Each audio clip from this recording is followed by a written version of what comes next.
हरियाणा में अब कौन बनेगा सीएम, सबसे बड़ा सवाल अब ये, क्योंकि भैया मेजोरिटी तो आपके पास है, यानी पावर तो आपने हासिल कर लिया है, अपने दम पे हासिल किया है, वो चाबी आपने हासिल कर ली है, वो जो जादुई आंकड़ा है वो भी आपने हासिल कर लिया। लेकिन सबसे बड़ा सवाल ये है कि चेहरा कौन होगा जो आपको रिप्रेजेंट करेगा, क्योंकि चुनाव से पहले आपने कोई चेहरा सामने नहीं रखा था, अब नाम कई हो जाते हैं, इन नामों पर भी आपको विचार करना हो। खैर, मेहमानों से तो मिले हुए हमारे साथ श्रीकांत अस्थाना भी सीनियर जर्नलिस्ट हैं, वो भी जुड़ चुके हैं। अस्थाना साहब, आपका भी स्वागत है। धन्यवाद। मैं चर्चा की शुरुआत करूं उससे पहले कम से कम हरियाणा के ऊपर यह रिपोर्ट देखना बहुत जरूरी है कि समझिए किस आधार पर बीजेपी सत्ता के उस कुर्सी तक पहुंचती है जिसके लिए जद्दोजहद लगातार चल रही थी, और वो बीजेपी जो कम से कम हरियाणा में काउंट भी नहीं की जाती थी। क्या ये मोदी लहर था, मोदी फैक्टर था जिसने ये जादू चलाया, और या फिर ये दूसरे ऑप्शन में ये कह सकते हैं क्या हरियाणा अब तमाम जो हरियाणा के वोटर हैं उनकी बात कर रहा हूं, तमाम उन फैक्टर से ऊपर उठ चुके हैं जहां पे कम से कम जातिवाद की एक परिभाषा चलती थी, या फिर जाट के फैक्टर को वहां पे पूरी तरीके से भुनाने की कोशिश चलती थी। ये तमाम पहलू हैं जिनको समझना जरूरी है, लेकिन ये रिपोर्ट देखिए, उसका चर्चा आगे करते हैं। हरियाणा की राजनीति में बीजेपी को पहली बार ऐसी कामयाबी मिली, और वो भी तब जब पार्टी ने किसी को मुख्यमंत्री के रूप में प्रोजेक्ट नहीं किया था। अगर हम आंकड़ों की बात करें तो बीजेपी सिर्फ 4 ही विधायक विधानसभा में भेज पाई थी, और 5 सालों के अंदर ही पार्टी ने 47 सीट हासिल कर ली। अगर वोट परसेंट की बात करें तो बीजेपी को 2009 के विधानसभा चुनाव में 4.4% वोट मिले थे, जबकि इस बार के चुनाव में बीजेपी के वोट में जबरदस्त बढ़ोतरी हुई है। बीजेपी को इस बार 52.2% से ज्यादा वोट मिले हैं। ये जीत इसलिए बड़ी है क्योंकि पिछले चुनाव में बीजेपी चौथे नंबर पर और कांग्रेस पहले नंबर पर थी, जबकि आईएनएलडी 31 सीटों के साथ दूसरे नंबर पर थी। ऐसे में अगर 9.5 साल की हुड्डा सरकार के खिलाफ एंटी इनकम्बेंसी फैक्टर ने काम किया तो इसका फायदा आईएनएलडी को न मिलकर बीजेपी को मिला, और आईएनएलडी का वोट परसेंट 34.4 से घटकर 21.1% रह गया। ये जीत इस मायने में भी बड़ी है कि पिछले चुनाव में बीजेपी ने हरियाणा जनहित पार्टी के साथ मिलकर चुनाव लड़ा था, और 2009 के चुनाव में एचजेसी के 6 विधायक चुनकर आए थे। लेकिन जब एचजेसी ने अकेले लगभग सारी सीटों पर उम्मीदवार खड़े किए तो उसके सिर्फ 2 उम्मीदवार ही जीते, और पार्टी में नंबर 2 चंद्रमोहन भी चुनाव हार गए। ये जीत इस मायने में भी काफी बड़ी है क्योंकि अमित शाह को बीजेपी का अध्यक्ष बनाए जाने के बाद ये पार्टी के लिए लिटमस टेस्ट की तरह था, और मोदी के शाह इस कसौटी पर बिल्कुल खरे उतरे। वैसे छोटे और बड़े राज्यों की सत्ता के लिहाज से अब बीजेपी को देश की सबसे बड़ी पार्टी मानना गलत नहीं होगा। Bureau report, P7 news.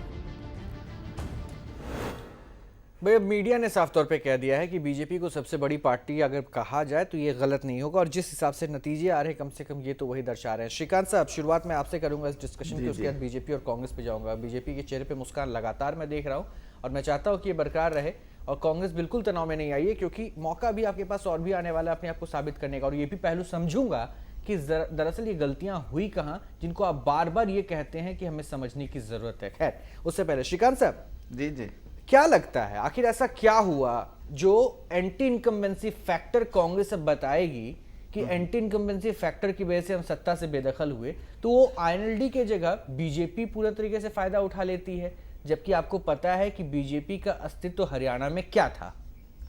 Rohit, देखिए 2 बातें बहुत साफ हैं। अभी जो 4 महीने पहले, 5 महीने पहले जो मई में जो चुनाव हुए राष्ट्र के लिए, उस दौरान जो मोदी जी ने पूरे देश भर में जिस तरह से हवा बनाई और जिस तरह से देश ने उनको केंद्र में स्थापित किया, इसका सीधा सीधा असर हरियाणा के मतदाताओं पर भी पड़ा। और इसकी धमक, इसकी झलक तो अभी जो लोकसभा चुनाव हुए थे उस समय ही मिल गई थी। लोकसभा चुनावों में जो भारतीय जनता पार्टी को वहाँ सीटें मिली, उनसे ही ये बहुत स्पष्ट था कि यहाँ का मतदाता अपने पुराने खांचे से बाहर निकल के नई तरह से बात करने के लिए आगे आ रहा है। इन 4 महीनों में कांग्रेस के साथ मैं जो समझ पाता हूँ, ये सबसे महत्वपूर्ण बात रही कि कांग्रेस उस सदमे से उबर के अपनी उपलब्धियों, अपने कामों के बारे में कुछ उसके पास कोई तर्क नहीं। इस पूरे कैंपेन को अगर आप देखें, जो इन्होंने अभी चुनावों की घोषणा होने के बाद से चुनाव होने तक लगभग 1 महीना या 5 सप्ताह तक इन्होंने जो कैंपेनिंग की, इस कैंपेनिंग के दौरान भी कांग्रेस के नेताओं के पास कहने के लिए कुछ नहीं था। तो कांग्रेस, बहुत साफ सी बात है कि वो हताश थी। उसके पास अपनी बातों को कहने का कोई तर्क नहीं था, कोई नई बात नहीं थी उनके पास। उनके ऊपर भ्रष्टाचार के आरोप राष्ट्रीय स्तर पर जिस तरह से लगे थे, वैसे ही हरियाणा में भी मैं लगे एक हुए पॉइंट थे। और इस पे जानना चाहूंगा आपसे श्रीकांत जी। मैं उससे पहले एक बार अपने दर्शकों को भी ये तस्वीर दिखा दूं जो मेरे बिल्कुल साथ में तस्वीर आप देख रहे हैं। ये दरअसल बीजेपी कार्यालय की तस्वीरें हैं जहां पे बैठक चल रही है। प्रधानमंत्री नरेंद्र मोदी भी वहां पे मौजूद है और मंथन हो रहा है दरअसल कि हरियाणा का वो चेहरा कौन होगा जो मुख्यमंत्री की कमान को संभालेगा, साथ ही साथ महाराष्ट्र में क्या कुछ करना है। खैर वापस आता हूँ श्रीकांत जी मैं आप पे। जी। मैं उस फैक्टर को ही समझना चाह रहा था। मोदी लहर को साफ तौर पर मीडिया ने भी ये चर्चा का विषय बनाया, क्या मोदी फैक्टर बिल्कुल अब असरदार नहीं रहा है लोकसभा चुनाव के बाद, जब उपचुनाव के नतीजे आए। उपचुनाव के नतीजों के बाद लगातार ये बयानबाजी भी तेज हो गई कि भाई अब मोदी नाम की जितनी भी बातें हैं वो पीछे रह गई हैं, अब जनता सब कुछ जान चुकी। कांग्रेस ने इसका दंभ भी भरा। लेकिन फिर क्या हो गया हरियाणा में? ऐसे कैसे फैक्टर काम कर गया? 100 दिन की सरकार में क्या ऐसा कुछ जादू चला दिया गया? ऐसा क्या उम्मीदों पे खरा उतर गए वो? रोहित जी देखिए, असली बात तो विकल्पों की है। कहीं भी किसी भी राज्य में जब चुनाव हो तो कौन सा विकल्प सामने आ रहा है उस पर सारी चीज निर्भर करती है। लेकिन इस विकल्प का कोई चेहरा नहीं था ना, ये सेंटर पे बैठा एक चेहरा था नरेंद्र मोदी का। नहीं, सेंटर पे बैठा एक चेहरा है और वो कोई बात कह रहा है। मैं अभी 2 बातें हरियाणा के बारे में बताना चाहता हूँ। 1.5 महीने पहले मैं हरियाणा के 3 शहरों में गया था। वहाँ की जो स्थिति थी तो मैंने ये पाया कि कांग्रेस के लोग अपने मतदाताओं से चुनाव की तैयारी के क्रम में नहीं मिल रहे हैं। भारतीय जनता पार्टी के लोग अपने अपने क्षेत्रों में पूरी योजना बना करके उस समय 2 महीने पहले जब चुनाव की घोषणा भी नहीं हुई थी वो मिल रहे थे, मीटिंगें कर रहे थे, लोगों के पास जा रहे थे, उन तक मैसेज ले जाने की कोशिश कर रहे थे। और जो मैसेज वो ले जाना चाह रहे थे कि केंद्र में भाजपा की सरकार है, अगर यहाँ भी भाजपा की सरकार होगी तो हमारे प्रदेश का विकास बेहतर तरीके से होगा। और मुझे बहुत साफ साफ लगता है कि वो लोग अपना ये संदेश लोगों के पास ले जाने में सफल रहे हैं।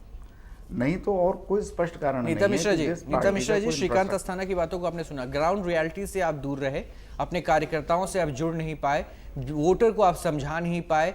ये इल्जाम जो लगातार आपके ऊपर लोकसभा चुनाव के हार के बाद लगा कि एक शख्स पूरी पार्टी को लीड करता रहा और उन पर ये इल्जाम लगा कि वो उन्होंने ग्राउंड रियलिटी से अपने आप को नहीं जोड़ा, आम कार्यकर्ताओं से खुद को नहीं जोड़ा, जिसकी वजह से ये इतनी बड़ी हार मिली।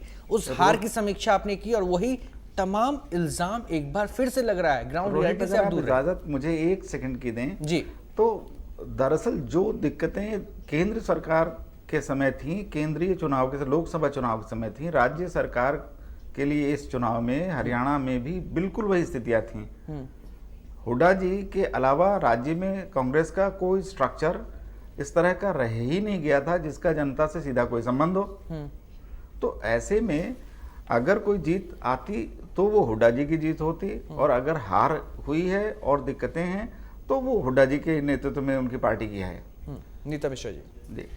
देखिए, अब अभी ये बात जो मैंने पहले भी कही वो भी अभी फिर कहूँगी कि 10 वर्ष तक हरियाणा को जिस हाल में इतनी जो चौटाला की करप्ट गवर्नमेंट थी, एक्सट्रीमली करप्ट गवर्नमेंट, उसके बाद हरियाणा को कहाँ से कहाँ तक हुड्डा की सरकार ने पहुँचाया, विकास किया। गुड़गांव को वर्ल्ड मैप पर गुड़गांव आया है। Infrastructure, service sector, manufacturing sector, किस सेक्टर में नहीं हरियाणा आगे गया है। इसलिए अगर ये कहा जाए कि मोदी जी के नाम पे या डेवलपमेंट के नाम पे ये जीत हुई है भाजपा की, मैं नहीं मानती कि डेवलपमेंट में कोई कमी रह गई थी। विकास हुड्डा जी की सरकार में भी चलिए मोदी साहब की वजह से जीत नहीं हुई, लेकिन फिर आपकी देखिए, भाजपा भले कहे मोदी जी की वजह से जीत हुई, लेकिन मुझे नहीं लगता अब मोदी कांग्रेस की हार क्यों हुई? कांग्रेस की हार क्यों हो गया है। देखिए, परसेप्शंस होते हैं, परसेप्शन क्रिएट किया गया इस तरह का, जबकि कोई भी एलिगेशन, तो बात कह रहे हैं कि आपने अपने कार्यकर्ताओं से जुड़ना भी जरूरी नहीं समझा। उसके कई रीजंस हैं। मैं पहली बात करना चाहूंगी कि जो इतने सारे करप्शन के जो चार्जेस लगाए गए और जो स्कैम्स वगैरह इतने ज्यादा जो कहा गया, बार बार लोगों की, जनता के दिमाग में फीड किया गया, उसका एक परसेप्शन क्रिएट किया गया। कहीं कोई एलिगेशन कोई भी प्रूव नहीं हुआ है। जब प्रूव हो जाए उसके बाद काउंटर फीडिंग तो आपकी पार्टी का काम था ना जी। काउंटर फीडिंग या अपनी बात को प्रॉपर तरीके से बताना अपनी तो बात आपकी पार्टी का काम था। देखिए, ठीक है, आज जो भी जनता ने निर्णय लिया वो हम पूरी तरह से स्वीकार कर रहे हैं। लेकिन अगर ये कहा जाए कि मोदी जी ने डेवलपमेंट के प्लान पर इसको जीता है हरियाणा को, मुझे नहीं लगता, बाकी और भी रीजन रहे हैं, इन पे हम लोग बैठ के खुद विचार करेंगे, लेकिन एक रीजन मुझे देखिए लगता है आपको दोहरा चोट कहीं ना मिला है कहीं। नेताजी, जरा इसको समझिए, दोहरा चोट मिला है। आपने कहा कि आपने डेवलपमेंट पे काम किया, अच्छी बात है, आपने किया होगा। दूसरी बात आपने कही कि एंटी इनकम्बेंसी फैक्टर हावी रहा, जिस वजह से कम आपको सत्ता से बेदखल होना पड़ा। मैं इस बात को भी मान लेता हूँ, तर्क वाली बात है। लेकिन आप बार बार नरेंद्र मोदी का नाम ले रहे हैं, तो इससे जुड़ा मेरा एक सवाल है।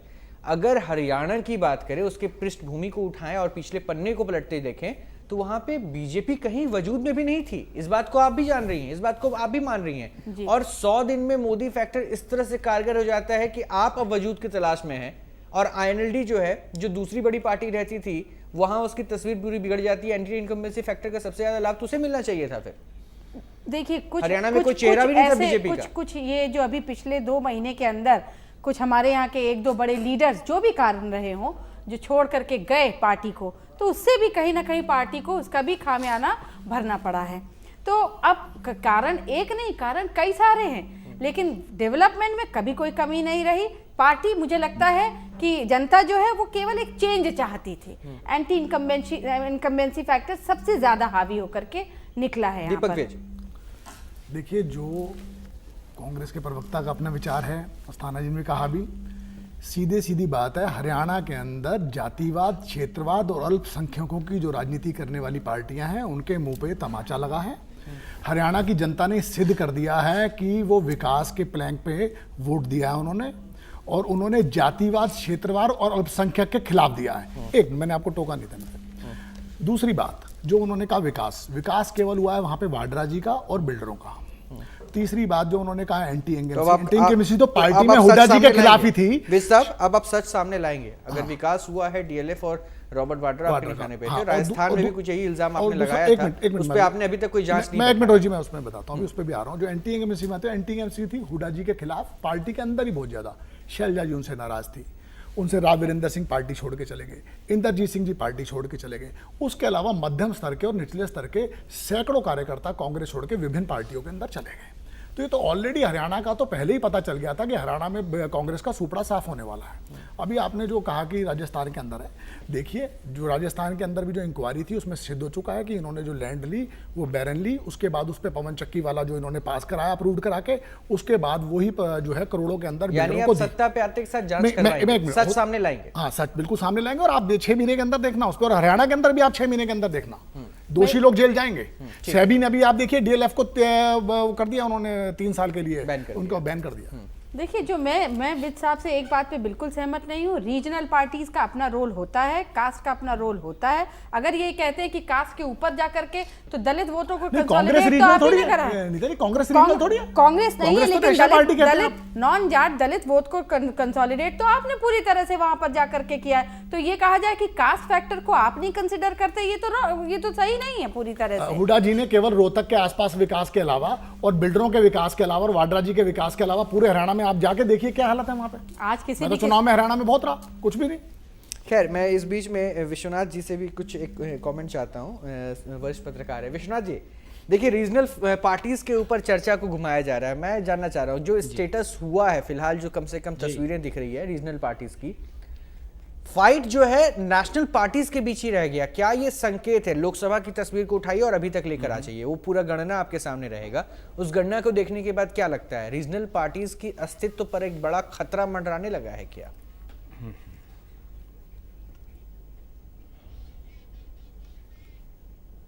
खतरा शब्द तो मुझे लगता है कुछ सही नहीं होगा, लेकिन रीजनल पार्टीज़ के औचित्य पर सवाल ज़रूर उठने वाले लगे हैं, क्योंकि रीजनल पार्टीज़ का जिस तरह से हमारे यहाँ उदय हुआ था, ख़ासतौर पर दक्षिण में सबसे पहले हुआ, उसके बाद में उत्तर भारत में हुआ, तो हमने ये देखा कि रीजनल पार्टीज़ कुछ अपने छोटे मुद्दों को लेकर के, और उन मुद्दों पर जैसे ये खाप वाला मुद्दा भी वहाँ पर उठाया जा रहा था, तो ये छोटा सा मुद्दा था जिस पर बात नहीं होनी चाहिए थी चुनावों में, लेकिन हुई।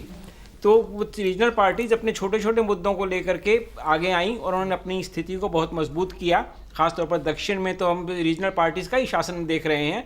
आप चाहे मद्रास में, ये तमिलनाडु में देख लीजिए, और चाहे आंध्र प्रदेश में देख लीजिए, वहाँ भी रीजनल पार्टीज़ के साथ ही काम हो रहा है सारा का सारा।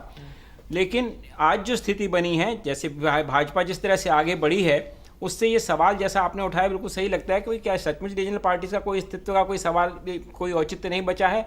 मुझे लगता है ऐसी स्थिति नहीं है। रीजनल पार्टीज की अपनी एक भूमिका रहेगी, निश्चित रूप से रहेगी, चाहे वो बिहार हो, चाहे वो उत्तर प्रदेश हो, चाहे वो हरियाणा हो। आज हरियाणा में जरूर रीजनल पार्टीज सारी की सारी हारी हैं, लेकिन इतने सालों तक लगातार वहाँ रीजनल पार्टीज का ही राज्य रहा है एक तरह से। भले वो कांग्रेस तो उन्हीं के सहारे चलती थी। अब जो ऐसी सूरत स्थिति बन रही में है, क्या रीजनल पार्टीज को एकदम नकारना गलत दिशा होगा। बदल जाएगी?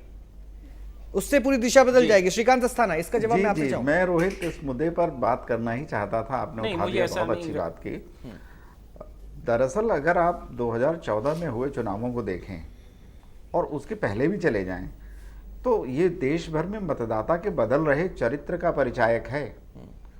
सेंटिमेंट्स में जो इलेक्टोरेट यहाँ पहले किसी एक पार्टी, किसी एक समुदाय, किसी एक नेता, किसी एक क्षेत्र के आधार पर जो वोटिंग पैटर्न्स हुआ करते थे, ये पिछले 2 इलेक्शंस से घटते घटते 2014 में आते आते तो ये स्थिति हो गई है कि पूरा का पूरा बहुत रैशनल वोटिंग लग रही है, इंटेलेक्चुअली ड्रिवन वोटिंग लग रही है। ऐसा नहीं लग रहा है कि वोटर्स ने अपना फैसला अपने क्षेत्र, जाति, धर्म या और किसी कारण पर किया है।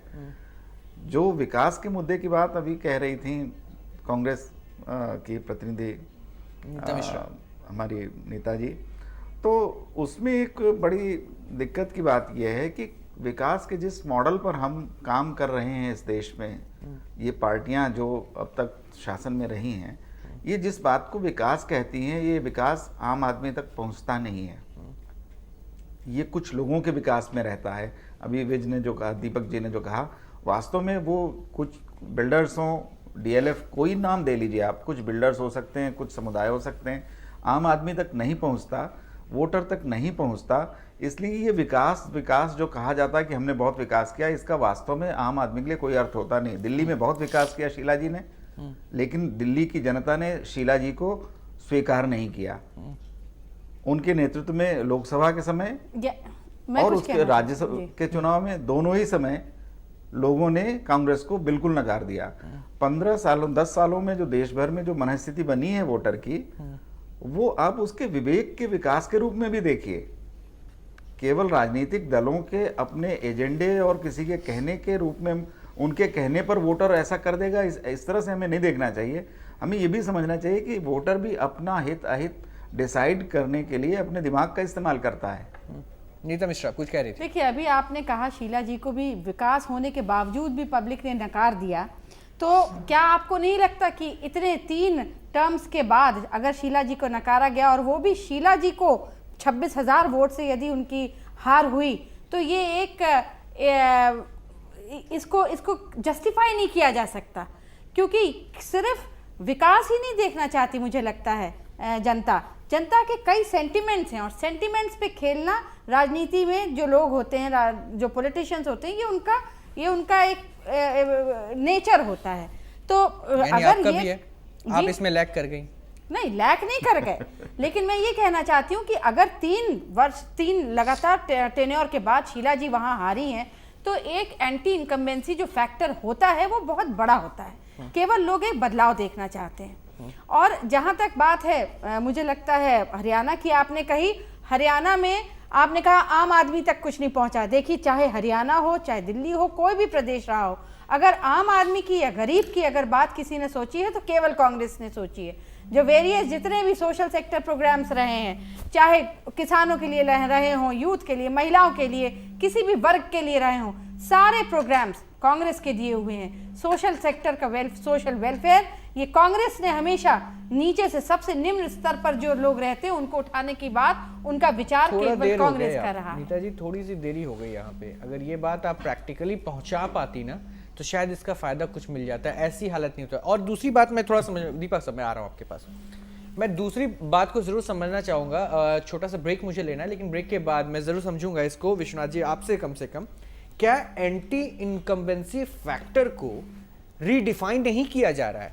इसकी हालत तो देखिए, आप उस आंकड़े में ऐसे पटके जाते हैं कि एंटी इनकम्बेंसी फैक्टर को आप जरूर बता देते हैं, लेकिन शायद ये चोट जो है आपको आने वाले दिनों में भी वापसी सत्ता में आएंगे या नहीं आएंगे, ये तो खैर आने वाला दिन तय करेगा, लेकिन फिर भी उस सत्ता से आपको बहुत दूर करता जा रहा है ये आंकड़ा। अगर इसे आप एंटी इनकम्बेंसी फैक्टर की चोट अगर कह रहे हैं तो मैं थोड़ा सा इसको प्रैक्टिकल होकर समझने की कोशिश करूंगा। बहुत मुस्कुराहट है बीजेपी के चेहरे पे, और उसकी सबसे बड़ी वजह आपको बता दूं कि ये जो चेहरे हम आपको लगातार दिखा रहे हैं कि मुख्यमंत्री कौन होने वाला है, इन चेहरों में से तय होगा। और शायद ये मुस्कुराहट में चिंता भी छिपी है कि इनमें से किसी एक चेहरे को चुनना है। क्या बाद के जो चेहरे हैं वो इसे पूरी तरीके से एडजस्ट कर लेंगे, उसके साथ कॉपरेट करेंगे, ये आपको भी संभाल के रखना होगा। खैर, हरियाणा में अब तक आए रुझान में करीब करीब अब ये तय हो गया है कि बीजेपी राज्य में अपने बूते पर सरकार बनाना चाह रही है, और ऐसे में लाख टके का सवाल यही है कि आखिर राज्य सीएम की कुर्सी किसे मिलेगी। हम आपको बताते हैं कि हरियाणा में कौन हो सकता है बीजेपी का पहला मुख्यमंत्री। विदेश मंत्री सुषमा स्वराज अंबाला की बेटी हैं, दिल्ली की पूर्व सीएम रही हैं और हरियाणा असेंबली चुनाव में उन्होंने पार्टी के लिए जोरदार प्रचार भी किया। आडवाणी खेमे के नुमाइंदे के तौर पर लोकसभा चुनाव के पहले और दौरान मोदी के साथ उनके रिश्ते में खटास जग जाहिर थी, लेकिन चुनाव के बाद जिस तरह मोदी ने उन्हें विदेश मंत्री के पद से नवाजा, उसके बाद ये कहानी तो खत्म हो ही गई। लेकिन हरियाणा असेंबली चुनाव के दौरान कई बार सुषमा का नाम भावी सीएम कैंडिडेट के तौर पर उछाला गया। अगर सुषमा मुख्यमंत्री बनती हैं, तो वो हरियाणा की पहली महिला सीएम होंगी। भजनलाल को छोड़कर अब तक हरियाणा के सभी मुख्यमंत्री जाट बिरादरी के ही हैं। गैर जाट बिरादरी को साधती आई बीजेपी ने इस बार चुनाव में सबसे ज्यादा 27 सीटें जाट नेताओं को दी। लिहाजा किसी जाट नेता को सीएम कैंडिडेट बनाने की मांग भी पार्टी के अंदर जोर पकड़ रही है। बीजेपी के जाट नेताओं में सबसे बड़ा कद लोकसभा चुनाव के दौरान कांग्रेस छोड़कर बीजेपी में शामिल हुए चौधरी बीरेंद्र सिंह का है। अगर कांग्रेस से पुराने रिश्ते की वजह से बीरेंद्र की दावेदारी कमजोर पड़ती है, तो ऐसी सूरत में कैप्टन अभिमन्यु को पार्टी आगे कर सकती है। तमाम मीडिया और सर्वे एजेंसियों ने जिस प्रकार से एग्जिट पोल बताए हैं, हरियाणा विधानसभा चुनाव के परिणाम की एक दिशा और रुझान का संकेत है। भारतीय जनता पार्टी पूर्ण रूप से आश्वस्त और आशान्वित है। चुनाव परिणाम आने के बाद हम 2/3 बहुमत के साथ हरियाणा में विधानसभा में जाकर के हरियाणा की सरकार चलाने का काम करेंगे। बीजेपी जहां यूपी में अजीत सिंह और दिल्ली में सज्जन कुमार के मुकाबले का हरियाणा में अपना जाट नेता बनाने को बेकरार है, वहीं उसकी नजर उस गैर जाट बिरादरी पर भी है जो परंपरागत तौर पर उसे वोट देता आया है। बात गैर जाट नेताओं की करें तो बीजेपी की राष्ट्रीय कार्यकारिणी के सदस्य, चुनाव कमेटी के प्रमुख और संघ के करीबी मनोहर लाल खट्टर को मौका मिल सकता है। पंजाबी बिरादरी से संघ के दूसरे करीबी नेता अनिल विज भी हैं। राज्य बीजेपी के अध्यक्ष और ब्राह्मण समुदाय के रामविलास शर्मा भी इस रेस में शामिल हैं। हमारे बहुत सारे योग्य नेता हैं जो मंत्री भी रहे हैं। उसके अलावा भी बहुत सारे लोग हैं जिनमें पूरी क्षमता है कि वो मुख्यमंत्री बन सकें, बल्कि एक नहीं 7, 8, 9 तक ऐसी संख्या जाती है। और ऐसे ही लोग अक्सर अटकलें लगाते हैं हरियाणा के बाहर से कोई आदमी आएगा। हरियाणा के भी बहुत सारे अच्छे नेता हैं। बीजेपी में बेहद अहम सूत्रों से मिली जानकारी के मुताबिक पार्टी का मानना है कि जाट बिरादरी में इस बार इनेलो नेता ओम प्रकाश चौटाला को लेकर सहानुभूति की लहर है। ऐसे में अगर पार्टी गैर जाट सीटों पर बेहतर नतीजे लाती है, तो भजनलाल के बाद हरियाणा को दूसरा गैर जाट सीएम मिल सकता है। Bureau report, P7 news.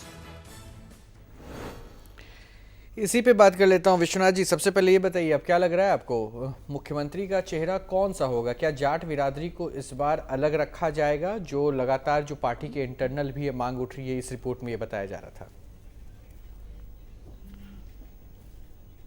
Shrikant साहब। जी जी, मुझे लगा कि आप सचदेवा जी से बात इस बात को थोड़ा सा पीछे ले जाना चाहता हूँ। आपने जो आ रहा हूँ विश्वनाथ जी, आपके पास आ रहा हूँ। जिसमें ये बात आई थी कि जाति के आधार पर खत्म हो जाएगा और लोग विवेकशील होते जा रहे हैं, मतदाता अपने विवेक पर।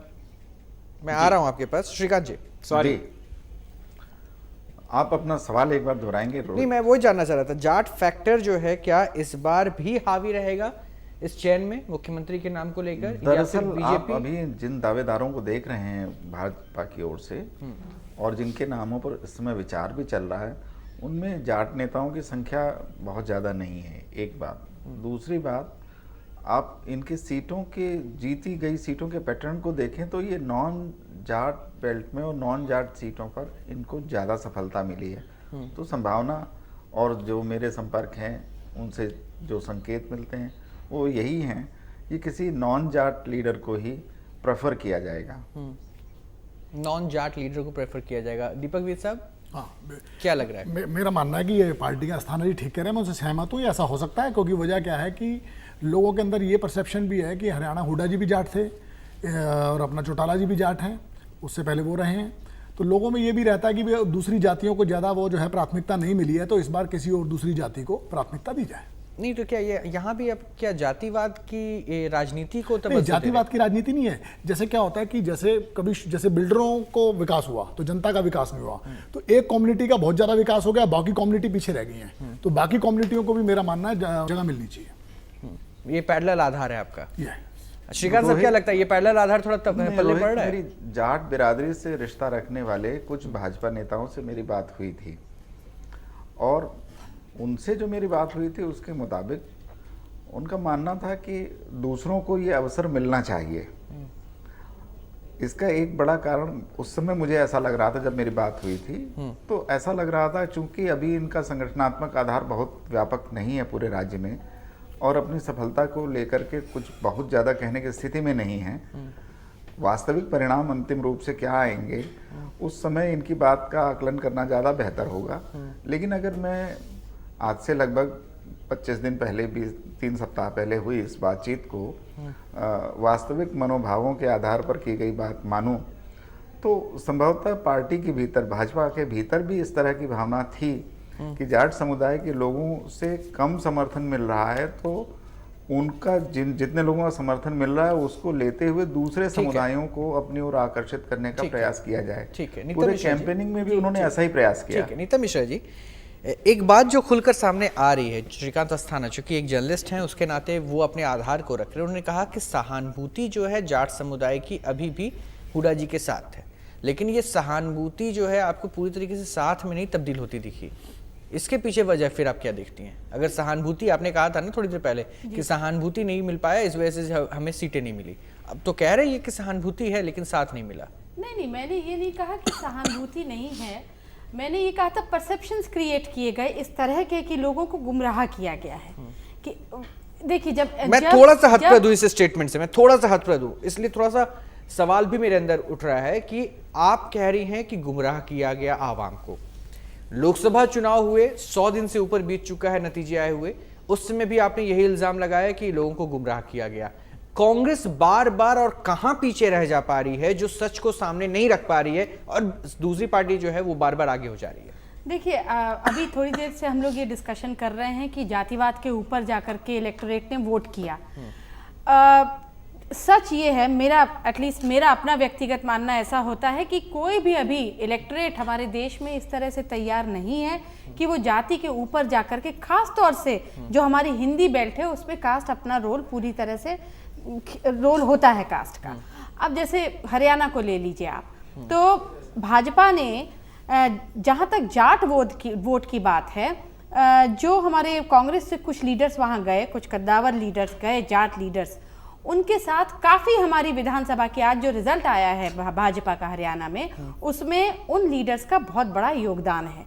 अब ये भाजपा को देखना है कि किस तरह से जो दलित वोट भी उन्होंने कैप्चर किया है हरियाणा में, वो एक्चुअली जो दलित हैं उनकी नाराज़गी जाट के खिलाफ है, ऐसा मेरा सोचना है कि लगातार जिस तरह से दलितों को वहाँ पर जाट डोमिनेंस हमेशा रहा है, तो उस चीज़ के खिलाफ ये जो नाराज़गी थी ये निकल के आई और इसका फ़ायदा भाजपा को मिला। लेकिन साथ में जो कांग्रेस से कुछ कद्दावर नेता जाट के चले गए, उसका भी फायदा भाजपा को मिला है। तो अब ये भाजपा को देखिए, मैं तो इसके बारे में कुछ तय करने वाली नहीं होती हूँ, ना बोलने वाली, लेकिन ये अब उनको देखना पड़ेगा कि किस तरह दोनों जातियों को उनको साथ में लेकर के चलना है, किसका उनको चीफ मिनिस्टर बनाना है। देखिए, जो बार बार वो ये कह रहे हैं परसेप्शन दिया है, ऐसा नहीं है। जातिवाद और क्षेत्रवाद तो मेरा मानना है हरियाणा में टूटा है। जाटों ने भी बीजेपी को वोट दिया है। मैंने केवल अस्थाना जी से मैं सहमत इसलिए हूं कि भाई क्योंकि लगातार वहां जाट वो मुख्यमंत्री बनते रहे हैं, तो इसलिए ये है कि दूसरी जातियों को भी जो है उनको भी जगह मिलनी चाहिए, उनका भी समाज में स्थान रहना चाहिए, और उनको भी ये लगना चाहिए कि हम भी हरियाणा के निवासी हैं। ये हमारा देखिए, जरूर कहना है। पर ऐसा कोई जातिवाद और क्षेत्रवाद तो पूरे चुनाव में टूटा है, और लोकसभा के अंदर यूपी और बिहार में बीजेपी ने जो है जातिवाद और क्षेत्रवाद तोड़ा है। हर जाति का वोट मिला है, हर क्षेत्र के वासी का वोट मिला है। जिन 3 बेल्टों को, वो आपको एक लोकसभा मिनट, पूरे 3 हिंदी बेल्ट के अंदर ये माना जाता है कि बिहार, यूपी और हरियाणा में सबसे ज्यादा जातिवाद चलता है, और उसी जातिवाद को जो है पोषित करते करते कांग्रेस उसका वोट लेती थी। बीजेपी ने उस जातिवाद को तोड़ा, उस क्षेत्रवाद को तोड़ा, और समाज के सभी वर्गों का लोकसभा में और विधानसभा में क्या हुआ, हम विश्वनाथ जी क्या परसेप्शन बदला है वोटर्स का? जी देखिए, बहुत जातिवाद के लेकर के जिस तरह की बहस हम लोग कर रहे हैं इस समय, वो सिर्फ इस आधार पर नहीं होनी चाहिए कि आज हरियाणा में क्या हुआ है। कुल मिलाकर के जो स्थितियां बनती हैं हमारे देश में राजनीति की, दुर्भाग्य से उससे जातिवाद को अलग नहीं किया जा सकता है। मैं महाराष्ट्र का उदाहरण देना चाहता हूं आपको कि कल से लेकर के आज तक जिस तरह से महाराष्ट्र में मुख्यमंत्री पद को लेकर के सारी बात हो रही है, बीजेपी के मुख्यमंत्री पद को लेकर के, तो सवाल ये आ रहा है कि साहब फलाने को बनाए या नहीं बनाए क्योंकि वो ब्राह्मण है, फलाने को बनाए क्यों नहीं बनाए क्योंकि वो विदर्भ का है, फलाने को बनाए कि नहीं बनाए क्योंकि वो है हिंदू किसी जाट जाति का है। तो इस तरह की बातें आज भी राजनीति में हैं, और दुर्भाग्य है हमारी राजनीति का कि हम जातिवाद से उबर नहीं पा रहे हैं। टिकट देते समय भी इस बात को पूरी तरह से ध्यान में रखा गया है, चाहे वो बीजेपी हो, चाहे वो कांग्रेस हो, चाहे वो बाकी राजनीतिक दल हों, सब में इस तरह की बात देखी जाती रही है, और शुरू से देखी जाती रही है कि इस क्षेत्र विशेष में कितने लोग किस जाति के हैं, उस हिसाब से वोट उसके उम्मीदवार खड़े किए जाएं। तो उससे बचना आसान काम नहीं है। एक अच्छी स्थिति है कि इस समय अगर हरियाणा में ये सोचा जा रहा है कि हमको जाटों से थोड़ा सा आगे हट करके दूसरों के बारे में भी सोचना चाहिए। मुझे लगता है ऐसी स्थिति अगर बन जाती है सारे देश में, सब जगह सारे राजनीतिक दल इस तरह सोचने लगते हैं, तो एक बहुत अच्छी स्थिति होगी। जल्दी से अपना रिएक्शन रखिए। मैं छोटा सा बनी हुई है हमारे देश में, मुझे लगता है हम जातिवाद के इस भयंकर से अस्थाना जी अपना रिएक्शन रखिए जल्दी से। मैं सचदेवा जी की बात से पूरी तरह सहमत होते हुए सिर्फ इतना कहना चाहता हूं कि ये जो जकड़न आज से 10 साल पहले जितनी ज्यादा थी, वो ढीली हुई है, वो कम हुई है, पैटर्न बदल रहा है। This is change in the country. ये एक अच्छी बात है। ये परसेप्शन बदलने की, मैंने जो सवाल की शुरुआत की थी उसका जवाब कम से कम इस तर्क के साथ मिल रहा है कि सोच जरूर बदल रही है।